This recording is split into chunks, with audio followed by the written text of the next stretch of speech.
2023 est sous le signe du lapin d'eau et vous êtes du signe du buffle. Quelles sont les influences de cette année sur votre signe? La réponse après le lapin.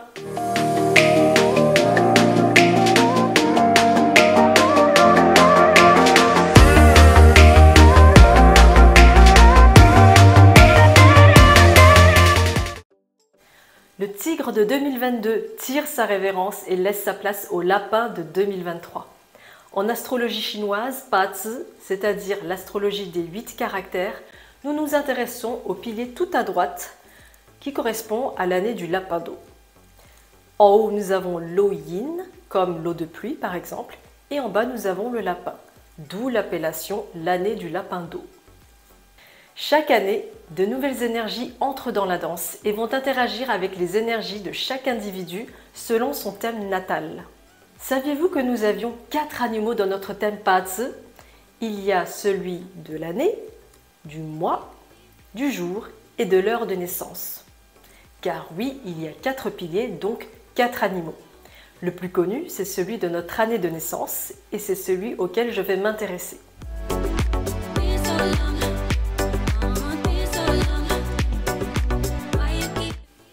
Cela représente donc 1/8 de notre thème natal. C'est dire la richesse des énergies qui nous composent et qui influencent notre manière d'être. Votre pilier de l'année représente votre cercle social, vos amis, votre industrie. Dans cette vidéo, nous allons traiter de la météo énergétique du signe du buffle en 2023. Si par exemple vous êtes né en 1973, 85 ou 97, vous êtes natif du buffle.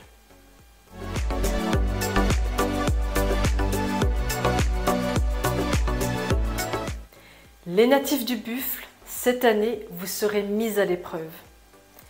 Les choses ne seront pas forcément évidentes et c'est en cela que vous aurez la possibilité de montrer qui vous êtes vraiment. Vous savez, c'est souvent dans les épreuves qu'on se rend compte de nos capacités, de notre potentiel insoupçonné. Et c'est là qu'on découvre qu'on peut devenir quelqu'un de meilleur. Vous avez des talents qui sommeillent en vous et l'un des moyens de les réveiller, c'est de les secouer un peu. Vous aurez parfois l'envie d'être seul, car vous aurez besoin d'avoir votre propre espace pour mieux respirer, mieux comprendre qui vous êtes et de mieux vous connecter à votre intériorité. C'est comme une plante qui pousse ou une graine qui germe à l'intérieur de la terre. Elle a un chemin à parcourir dans le noir avant d'atteindre la lumière. Mais vous y parviendrez en écoutant votre voix intérieure. Et puisqu'ici je m'intéresse au pilier de l'année, vous verrez ceci un peu plus dans votre entourage que chez vous. Alors sachez mettre de la distance quand c'est nécessaire pour rester dans des énergies hautes. N'hésitez pas à faire des pauses pour vous-même, à méditer et à vous donner beaucoup d'amour. Car 2023, c'est aussi l'occasion pour vous de grandir spirituellement. Si vous avez aimé cette vidéo, je vous invite à la partager car elle pourra peut-être éclairer d'autres personnes. Je vous remercie et à bientôt!